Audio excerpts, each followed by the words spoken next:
Student, आज हम arithmetic progression के इंट्रोडक्शन के दूसरे पार्ट को देखने जा रहा हूँ, या जो मैं आपको पिछले पार्ट में हमने आपको अरिथमेटिक प्रोग्रेशन से संबंधित बात हमने आपको बताया था। प्रोग्रेशन से रिलेटेड बात हमने बताया था कि प्रोग्रेशन 3 टाइप्स के होते हैं, अरिथमेटिक प्रोग्रेशन, ज्योमेट्रिक प्रोग्रेशन और हार्मोनिक प्रोग्रेशन। और अब हम सिर्फ और सिर्फ अरिथमेटिक प्रोग्रेशन के बारे में ही चर्चा करेंगे। फिर हायर क्लास में जब हम लोग जाएंगे तो ज्योमेट्रिक प्रोग्रेशन और हार्मोनिक प्रोग्रेशन को लेकर उस पर काम करेंगे। ओके, तो जैसा कि हमें समझ में आता है कि अरिथमेटिक प्रोग्रेशन होता क्या है, यानी संख्याओं का ऐसा समूह जिसका क्रम एक निश्चित नियम का पालन करता हो। और यहां पर वह नियम क्या है उसको हम लोग समझते हैं कुछ एग्जाम्पल के द्वारा। फिर से 2, 4, 6, 8, 10, comma dot dot dot dot. दूसरा मान लेते हैं 10 minus 8, 6, 4, 2, 0, -2, comma dot dot dot dot.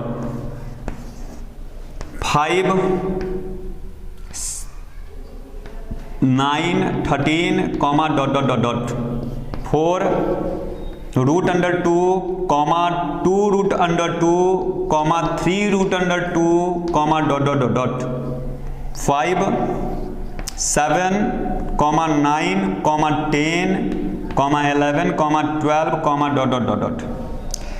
देखिए, दिया गया जो प्रोग्रेशन है, यहाँ जो प्रोग्रेशन दिया गया है अरिथमेटिक प्रोग्रेशन में तब होगा जब दो क्रमागत पदों के बीच का अंतर, दो क्रमागत पदों, दो लगातार पद लेना है, इसके बीच का अंतर समान होना चाहिए। जैसे यहाँ 4 में से 2 घटाएंगे तो 2 होगा, अगले दो पदों के दो क्रमागत पद को हम लेंगे, 6 में से 4 घटाएंगे तो 2 होगा, अगले दो क्रमागत पद को लेंगे, 8 में से 6 घटाएंगे तो 2 होगा, अगले दो क्रमागत पद को लेंगे, 10 में से 8 घटाएंगे तो 2 होगा। यानी दो क्रमागत पदों के बीच का अंतर अगर समान हो तो उस श्रेणी को हम बोलेंगे समानांतर श्रेणी में है, यानी वैसा प्रोग्रेशन अरिथमेटिक प्रोग्रेशन में होगा। या सिंपल हम इसको अगर थोड़ा सा अलग तरह से अगर समझे तो हम लोग पहले क्वेश्चन को क्या करेंगे, ये T1 है पहला पद, ये दूसरा पद है T2, ये तीसरा पद है T3, ये चौथा पद है T4, ये पांचवा पद है T5।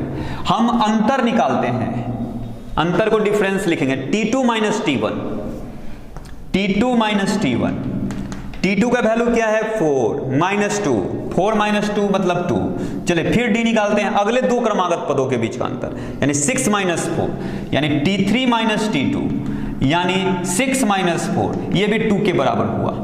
अगर हम अगले दो पदों के बीच का अंतर निकाले, उसको D मान ले, तो क्या होगा T4 - T3, यानी 8 - 6, T4 - T3, यानी 8 - 6, यानी 2।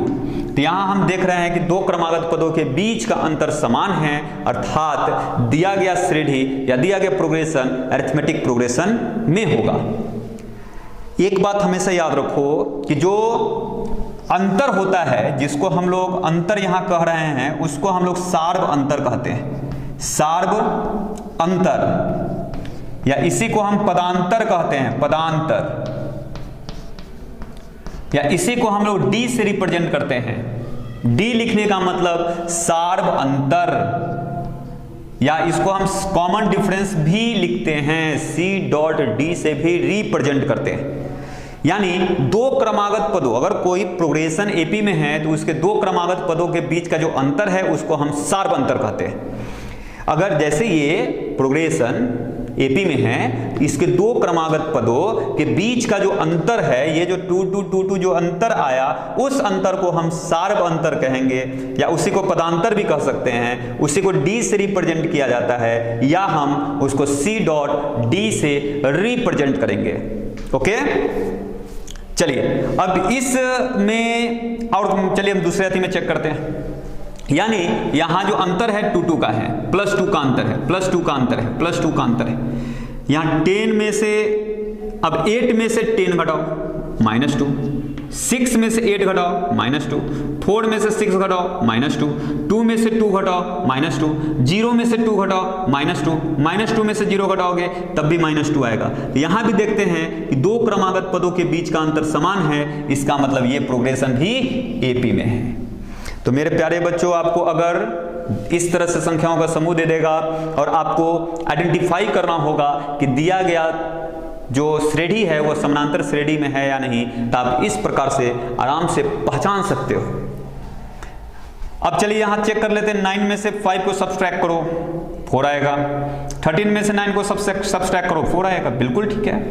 2√2 में से √2 को सब्सट्रैक्ट करोगे तो क्या आएगा? √2 आएगा। 3√2 में से 2√2 को सब्सट्रैक्ट करोगे तो √2 आएगा। देखो यहां भी सार्व अंतर बराबर है, यानी ये भी एपी में है, यहां ये भी एपी में है। 9 में से 7 घटाओ, 1 आया, 2 आया, जबकि यहां 10 में से 9 घटाने पर 1 आता है, 11 में से 10 घटाने पर 1 आता है, यहां भी 1 आता है, लेकिन यहां सभी जगह तो बराबर नहीं है वैल्यू, यानी ये जो दिया गया संख्याओं का क्रम है वो एपी में नहीं है। तो हमें यह बात तो अच्छी तरह से समझ में आ गया कि कौन सी संख्याओं का जो क्रम है एपी में होगा और कौन से संख्याओं का क्रम एपी में नहीं होगा, ये बात हम अच्छी तरह से समझ लिए। एक हम लोग को इसमें पढ़ना है अरिथमेटिक सीरीज। अरिथमेटिक सीरीज के बारे में हम लोग को पढ़ना है। देखो अगर हमें एपी दिए गए हो, यानी संख्याओं का ऐसा समूह जो दिया गया हो जिसके दो क्रमागत पदों के बीच का अंतर समान हो, एग्जाम्पल जैसे 5, 10, 15, 20, 25 सो ऑन। अगर हम इनके बीच प्लस का साइन या माइनस का साइन दे दें, अगर हम इसको इस तरह से लिख ले 5 + 10 + 15 + 20 + 25 प्लस ... तो हम इस प्रकार के यानी किसी अरिथमेटिक प्रोग्रेशन के पदों को धन या ऋण चिन्ह द्वारा अगर हम बीच में संबोधित करें, यानी बीच में हम धन चिन्ह यानी कि पॉजिटिव साइन या निगेटिव साइन देकर हम इस प्रकार से रिप्रेजेंट करते हैं, तो ये जो सीरीज है या ये जो प्रोग्रेशन होगा उसको हम लोग बोलेंगे, या सीरीज इसको बोलना ज्यादा ठीक है, अरिथमेटिक सीरीज कहेंगे। यानी अरिथमेटिक सीरीज में क्या होगा, तो जो अरिथमेटिक प्रोग्रेशन होगा उसके दो क्रमागत पदों के बीच में या तो प्लस का साइन होगा नहीं तो माइनस का साइन होगा, दोनों में से कोई एक ही साइन होना चाहिए, या तो सबके बीच प्लस का साइन हो या सबके बीच माइनस का साइन। तो इनको ऐसे जो होंगे आपको क्या चीज, ऐसे जो सीरीज होंगे उसको हम लोग अरिथमेटिक सीरीज कहेंगे। ओके, चलिए कुछ आगे के टर्म हम लोग देखते हैं।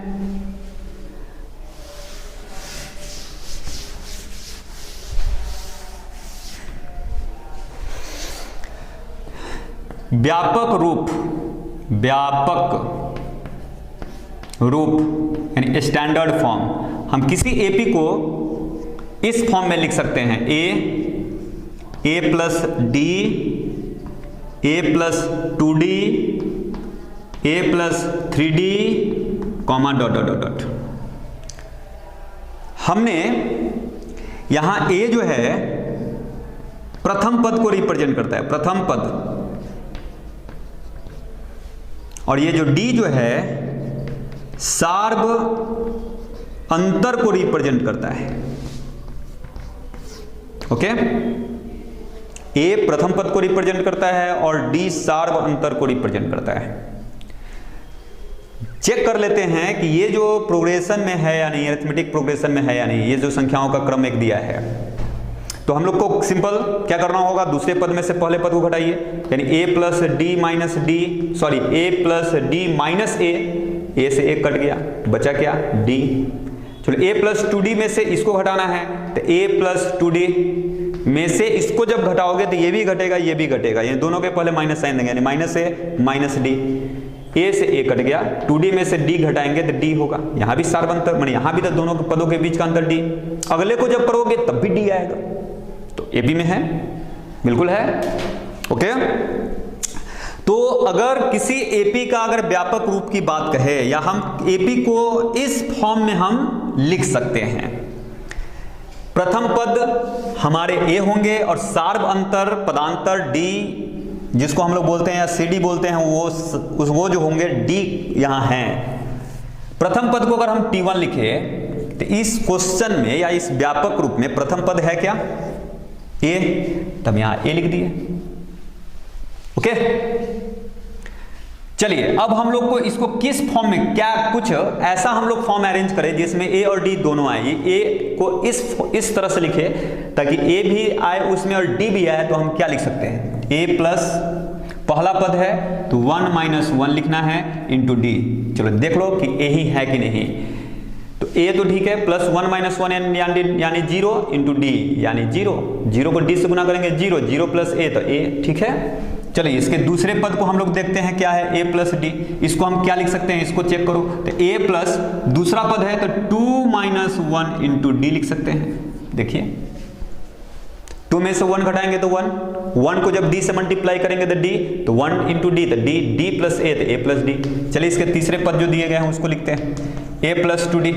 इसको क्या लिख सकते हैं, तो A प्लस कैमा पद है तो तीसरा पद तो 3 माइनस 1 इंटू D लिख सकते हैं। चेक करो ये आता है या नहीं। तो A तो A, 2D को हम 3 माइनस 1 तो 2 इंटू D तो 2D, यानी हम इस फॉर्म को इस फॉर्म में भी लिख सकते हैं, कन्वर्ट कर सकते हैं। तो इसी प्रकार अगर हम कहेंगे कि AP का nवां पद क्या होगा, nवां पद क्या होगा। चलो सब में तो एक बात हम देख रहे हैं कि सब में तो A तो जरूर आ रहा है तो A लिख दिए, सब में प्लस का साइन है तो प्लस का साइन दे दिए। अच्छा जितना पद था उतना माइनस 1 इंटू D लिखा था। देखो दूसरा पद था तो 2 माइनस 1 इंटू D लिखाया, तीसरा पद है तो 3 माइनस 1 इंटू D लिखाया, पहला पद है तो 1 माइनस 1 इंटू D लिखाया। अगर पांचवा पद होता 5 माइनस 1 इंटू D लिखाता। तो यहाँ कितना नंबर वाला पद है, कितना पद है, कैमा पद है, तो nवां पद। तो क्या लिखाएगा, तो आप जो सोच रहे हो बिल्कुल सही सोच रहे हो कि n माइनस 1 लिखाएगा इंटू D, यानी किसी AP का nवां पद का ये फॉर्मूला हो गया। क्या मतलब है ये फॉर्मूला का, क्या मतलब उसको हम लोग अच्छे तरह से समझेंगे। यहाँ Tn बराबर A plus n minus 1 into D। ये Tn जो है को हम लोग L से भी रिप्रेजेंट कर सकते हैं, Tn को हम लोग N से भी रिप्रेजेंट कर सकते हैं, L से। इसको हम An भी लिख सकते हैं। ये इसको क्या होगा, इसका formula A plus n minus 1 into D। ये A का मतलब क्या, प्रथम पद। ये D का मतलब क्या, D का मतलब सार्व अंतर। इसी को हम लोग पदांतर भी कहते हैं, पदांतर हमने बताया है। और इसी को C डॉट D से भी हम रिप्रेजेंट करते हैं। n का मतलब क्या आता है, पदों की संख्या। अच्छा एक बताओ, यहाँ 1 पहला पद, 2 लिखा है तो दूसरा पद, 3 लिखा है तीसरा पद, 4 पद, 5वां पद, 6ठा पद। n क्या चीज बताता है, पदों की संख्या, पदों की संख्या। ये L जो है या Tn जो है, ये An जो है, इसको हम लोग L Tn या An को हम लोग बोलते हैं अंतिम पद। देख लो ये पहला, अगर यहीं तक होता तो कैमा पद इसका अंतिम पद होता तो तीसरा। अगर हमने Tn तक ले गया तो इसका अंतिम पद कौन है, तो Tn इसका अंतिम पद। ये आपके लिए इंपॉर्टेंट है, इसको आप अच्छे तरह से लिख लोगे और इसी हम लोग फॉर्मूला का यूज करके बहुत सारे क्वेश्चन को हल करेंगे। ओके चलिए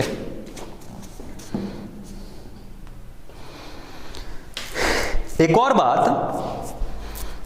इस बात का हमेशा आप याद रखोगे, ये D जो है पॉजिटिव भी हो सकता है, निगेटिव भी हो सकता है और शून्य भी हो सकता है। जैसा कि हमने एग्जांपल लिया था, तो कुछ एग्जांपल में देखे थे कि सार्व अंतर जो है ऋणात्मक आ रहा था, कुछ एग्जांपल में सार्व अंतर धनात्मक आ रहा था, और कुछ ऐसे भी एग्जांपल है जिसमें सार्व अंतर 0 आएगा, जैसे 5 5 5 5 AP में है 5 माइनस 5 0, 5 माइनस 5 0, 5 माइनस 5 0। देखो इसका सार्व अंतर 0 है। तो सार्व अंतर धनात्मक भी हो सकता है, ऋणात्मक भी हो सकता है और शून्य भी हो सकता है। इस बात का आप ध्यान रखोगे। आखिरकार इसका क्या यूज, ये भी थोड़ा हम लोग समझते हैं। एग्जाम्पल मान लो कोई AP का हम AP ले लिए 2, 7, 12, डॉट डॉट डॉट डॉट। अगर ये आपसे कहा जाए कि चलिए यहां पर ये एग्जाम्पल में आपसे ये पूछा जाए कि दूसरा पद कौन से होंगे, यानी कि दिए गए एपी के दूसरे पद कौन है, तो आप बिल्कुल आप यहां से देखकर ये कह सकते हो कि सर 7 इस दिए गए एपी के दूसरे पद है। और इस क्वेश्चन में आपसे ये पूछा जाए कि इसका चौथा पद कौन है, तो आप बिल्कुल देखकर बता सकते हो कि इसका चौथा पद 17 है। अब इसी प्रकार अगर हम ये बात कहें कि इसका तीसरा पद कौन है, ठीक है, आप इसमें 5-5 जोड़ जोड़ के आप तीसरा पद निकाल सकते हो, लेकिन वो काफी कठिनाई होगा इसको चेक करने में। तो हम इस फॉर्मूला का यूज करके, यानी tn बराबर ये फॉर्मूला या an बराबर जो ये फॉर्मूला हमने लिखवाया, इस फॉर्मूला का यूज करके इस एपी का हम तीसरा पद डायरेक्ट निकाल सकते हैं। चेक कर लो, tn या an लिख लो, an बराबर a plus n-1 into D. यहां a का क्या मतलब, प्रथम पद, जो कि यहां पर दिया गया है एपी का प्रथम पद 2। ये n का मतलब पदों की संख्या, तो कै गो पद है, तो क्वेश्चन में कह रहा है कि 30, माने अब पहले तो हम लोग बात की बात है, d का पहले हम लोग वैल्यू निकालते हैं। d का मतलब सार्वंतर, तो कोई 2 लगातार पद ले लो, बाद वाला में से पहले वाला घटा दो, यही 2 को ले सकते हो। 7 में से 5 2 घटाओ 5, 12 में से 7 घटाओ 5। अब हम मान लो कि इस एपी में 4 ही गो पद होता, हम आपसे ये पूछा जाता चौथा पद कौन होगा, तो यहां तो ठीक है 4 गो पद लिखा गया है तो आप 17 बोल सकते हो, लेकिन इस फार्मूला का यूज करके हम देखते हैं कि 17 आता है कि नहीं। कितना मान पद निकालना है, तो चौथा पद, यानी n का मान 4 लेना है। अगर पांचवा पद ज्ञात करना है तो n का वैल्यू 5 लेना है। अब चलो यहाँ वैल्यू हम लोग पुट करते हैं, a के जगह पर 2 पुट करेंगे, n के जगह पर 4 पुट करेंगे, 4 - 1 3 इंटू d के जगह पर 5 पुट करेंगे, 5 3 जा 15, तो 2 + 15, 15 और 2 17, देख लो 17 आ गया। अब इसी क्रम में अगर इसी क्वेश्चन में कहा जाता तीसरा पद निकालें, यानी अब हम इस n के जगह पर 30 पुट करते हैं ना, और हम लोग डायरेक्ट इस एपी का तीसरा पद निकाल सकते हैं। तो हम लोग 5-5 जोड़ के तब काउंटिंग करेंगे कि तीसरा नंबर में कौन सी संख्या लिखे गए हैं, तो हम डायरेक्ट इस फॉर्मूला का यूज करेंगे, a प्लस 30 - 1, देखो n-1, तो n का वैल्यू हमने 30 लिया, तो 30 - 1 गुने d, a के जगह पर क्या डालोगे तो 2, तो 2 लिख दिए। 30 - 1 यानी 29 इंटू d के जगह पर क्या लिखोगे 5, तो 5 लिख दिए।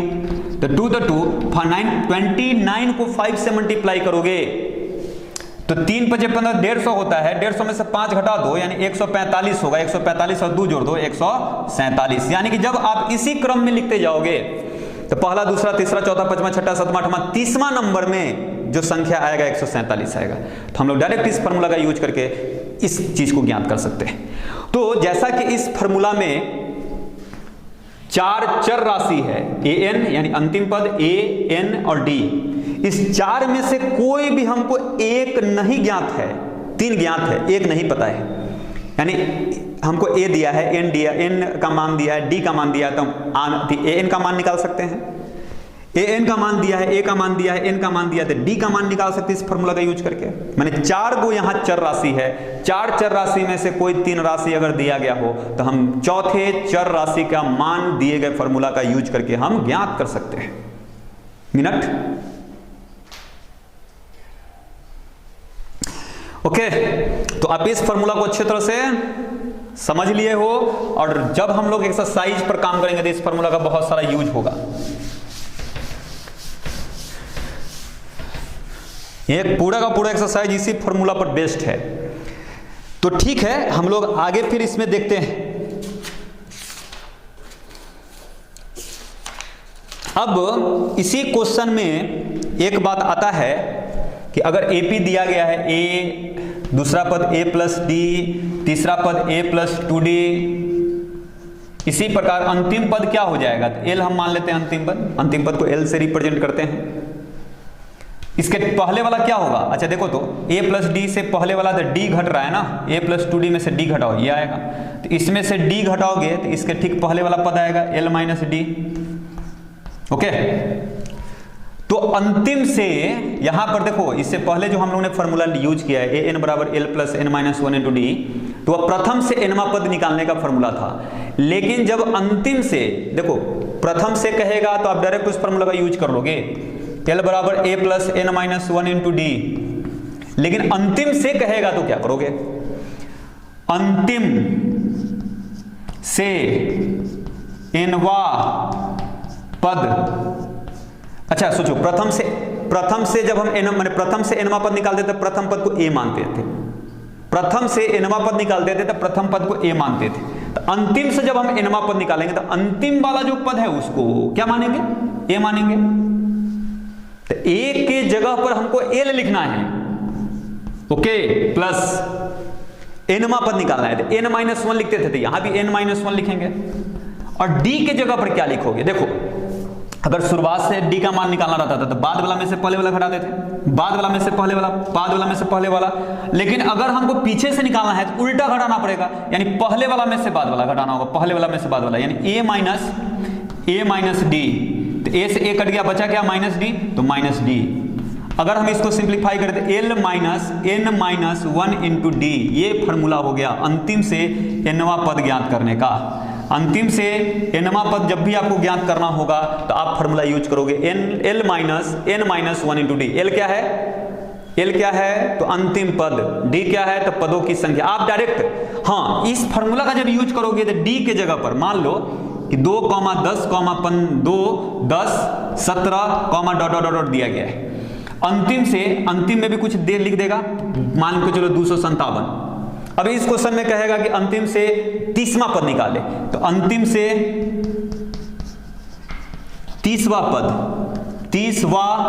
पद फॉर्मूला लगाना पड़ेगा l-1 इंटू डी। 30वां पद निकालना है तो n का वैल्यू 30 माइनस 1 29 गुने l का मतलब अंतिम पद 257। ये माइनस तो माइनस, d के जगह पर क्या लिखोगे? 10-2 ही लिखेंगे। देखो हमने यहाँ डायरेक्ट फॉर्मूला लगाया, तो यहाँ d जैसे हम लोग निकालते थे पहले उसी तरह यहाँ भी निकालेंगे d। 10-2 मतलब 8, यहाँ 8 यूज करना है।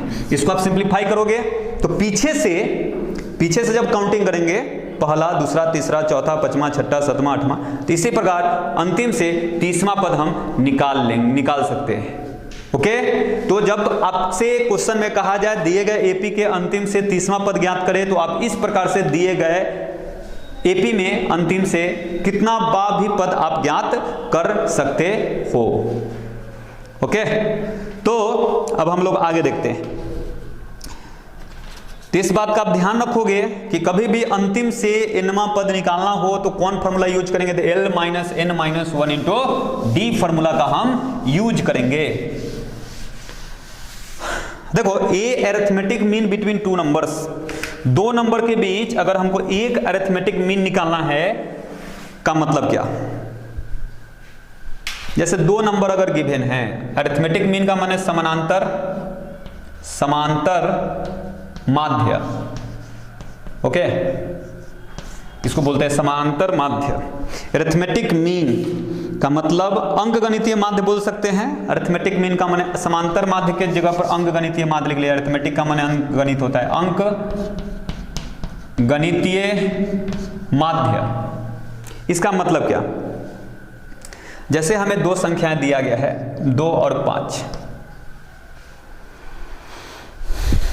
ये अरिथमेटिक मीन, या यूं कहे कि एक अंकगणितीय माध्य, यानी कि एक ऐसा संख्या हमें ज्ञात करना है कि इस दोनों के बीच में हम डालें तो दिया गया तीनों, यानी कि ये जो संख्याओं का क्रम हो जाए वो एपी में हो जाए। मतलब ये अरिथमेटिक मीन का मतलब क्या होता है कि दो दिए गए संख्याओं के बीच एक ऐसे संख्या को हम डालें। अब अपने मन से तो कुछ भी डाल दोगे तो अरिथमेटिक मीन में थोड़ी ना हो जाएगा। यानी एक ऐसे संख्या को इंसर्ट किया जाए तो जिससे दिए गए संख्याओं का क्रम एपी में हो, तो उस संख्या को दिए गए संख्याओं के बीच का अरिथमेटिक मीन कहेंगे, एक अरिथमेटिक मीन। एग्जांपल, मान के चलो कि इसके बीच हम 3 को घटा दें, तो थोड़ा ध्यान दो, 3 में से 2 घटाओ 1, 5 में से 3 घटाओ 2, तब एपी में तो नहीं हुआ। तो ऐसे संख्याओं का निकालने के लिए इसके बीच हम एक अरिथमेटिक मीन मान लेते हैं, कैपिटल ए। मान लिए कि कैपिटल ए इसके बीच डाला जाए तो एक अरिथमेटिक मीन को रिप्रेजेंट करेगा। तो क्या करोगे? अच्छा बताओ, जैसा कि हमें पता है according to definition of arithmetic में, दूसरा पद माइनस पहला पद किसके बराबर होगा? तो 5 - 1 है, सार्वंतर तो बराबर होगा। हमको क्या चीज का मान निकालना है, ए का मान। ए का मान निकल गया तो हम कह सकते कि फॉर्मूला ज्ञात हो गया। हमें ए और बी दो ऐसे संख्याएं जिसके बीच अरिथमेटिक मीन निकालना है, तो हम मान लिए कि इसके बीच हमने एक ए संख्या लिखा। ए एक ऐसा संख्या है जिसको डालने पर दोनों के बीच का एक अरिथमेटिक मीन आ गया। ओके, तो हम लोग अगर ये एपी में है तो क्या मतलब दूसरा पद माइनस पहला पद, मतलब ए माइनस ए स्मॉल ए बराबर क्या होगा, B minus capital A. Capital A को ले आओ लेफ्ट हैंड साइड तो 2a बराबर ए प्लस बी। यहां से ए निकालोगे तो ए प्लस बी बाई 2। अब चेक करो तो इस फॉर्मूला का यहां यूज करके कि इस दोनों के बीच हमको एक अरिथमेटिक मीन निकालना है। अगर 2 और 5 के बीच तो एक अरिथमेटिक मीन निकालने का क्या फॉर्मूला, तो दोनों को जोड़ के 2 से भाग करो, यानी 5 और 2 7 बटा 2। यानी कि 2 और 5 के बीच अगर हम 7 बटा 2 को डाल दे तो ये एक अरिथमेटिक मीन को रिप्रेजेंट करेगा। यानी अब हम चेक करते हैं कि ये समानांतर श्रेणी में है या नहीं। तो चेक करने के लिए क्या करेंगे, 7 बाई 2 माइनस 2 करो, बाई में 1 मानेंगे, एलसीएम लेंगे तो कितना होगा, तो 2। यहाँ 7 माइनस 1 से डिवाइड करोगे 2 बार, 2 को 2 से मल्टीप्लाई करोगे 4। जब इसको सब्सट्रैक्ट करोगे तो 3 बाई 2 होगा। तो यहां देखो 3 बाई 2 आया। अब चलो अब हम लोग निकालते हैं 5 माइनस इतना, 5 माइनस 7 बाई 2, बाई में 1, एलसीएम 2, 10 माइनस 7, 10 में से 7 घटाएंगे 3 बाई 2। देखो सार अंतर बराबर आ गया, यानी संख्या एपी में है। अब ऐसा हम बहुत सारे एग्जांपल में से बना सकते हैं। अगर मान के चलो 5, 12 दे दें, अब एक अरिथमेटिक मीन निकालना है तो एक अरिथमेटिक मीन को ए से रिप्रेजेंट कर लेते हैं। 5 और 12 को जोड़ लो, यानी 5 जोड़ 12 बटा 2, 12 5 17 बटा 2, यानी ए अरिथमेटिक मीन यानी 5, 17 बटा 2, 12 एक एपी को रिप्रेजेंट करेगा। तो इसमें एक अरिथमेटिक मीन क्या हमारा आंसर हुआ था, 17 बटा 2 मिनट 3। ओके, चलिए तो अब हम लोग एक टर्म आपको याद रखना है कि 3 संख्याएं अगर एपी में देता है, ये बात को आप लिख लोगे, 3 संख्याएं अगर एपी में देगा तो आप इस बात को लिखोगे। ये 3 संख्या आप ये मानोगे, पहला संख्या a माइनस डी, दूसरा संख्या a और तीसरा संख्या a प्लस डी मानोगे। ओके, अगर 4 संख्याएं एपी में देता है, 4 संख्याएं एपी में, तो पहला संख्या को a माइनस 2d मानोगे, दूसरा संख्या को a माइनस डी मानोगे, अगले को a प्लस डी मानोगे, अगले को a प्लस 2d मानोगे। ओके, इस बात का ध्यान रखोगे कि अगर 3 संख्याएं एपी में देगा, या 3 नहीं 4 संख्याएं, ओहो, यहां पर आपको ध्यान रखना है कि 4 संख्याएं अगर एपी में देता है तो आपको मानना है पहला संख्या a माइनस 3d, दूसरा संख्या a minus 2d, sorry a minus D simple मानो, तीसरा संख्या a प्लस डी और चौथा संख्या a प्लस 3d। देखो ना ये एपी में होगा। अब a माइनस डी में से 100 हटाकर देख लेना, इतना में से इतना हटाकर देखना, इतना में से इतना हटाकर देखना, सार अंतर समान होगा। अगर यही 5 संख्याएं एपी में होगा तो आपको क्या मानना है, a minus 2d, a minus 2d मानने के बाद a माइनस डी, फिर a मानना है a plus D, a plus 2d। आपको ये बात ध्यान रखनी है कि अगर 3 संख्याएं एपी में देगा तो हमको a minus D, a plus D मानना है तीनों संख्याओं को, यानी 3 में से पहले संख्या को a माइनस डी, दूसरे को a और तीसरे को a प्लस डी। 4 संख्याएं एपी में हो तो पहले संख्या को a माइनस डी, दूसरे को a माइनस 3d, पहले को दूसरे संख्या को a माइनस डी, तीसरे को a प्लस डी, चौथे को a प्लस 3d। अगर 5 संख्याएं एपी में हो तो पहले को a माइनस 2d, दूसरे को a माइनस डी, तीसरे को a, चौथे को a प्लस डी और पांचवें को a प्लस 2d। आप इन सभी बातों को अच्छे तरह से कंप्लीट कर लोगे। अभी भी एक हमें लगता है एक और वीडियो होगा जिसका जो आपके इंट्रोडक्शन पार्ट ही होंगे, तो इंट्रोडक्शन के बाद हम एपी की एक्सरसाइज को याद स्टार्ट करेंगे। ओके, आज का वीडियो यही समाप्त होता है। और एक बात को एकदम ध्यान रखो कि क्लब पढ़ाई करो और वीडियो का व्यूअर बढ़ना चाहिए, क्योंकि इतने स्टूडेंट है, अगर वीडियो का व्यूअर नहीं बढ़ रहा है इसका मतलब आप पढ़ नहीं रहे हो। तो आप जो भी देख रहे हो वीडियो अपने दोस्त से कंसल्ट करो, कहो पढ़ने के लिए। ओके, तो आज का वीडियो यही समाप्त होता है।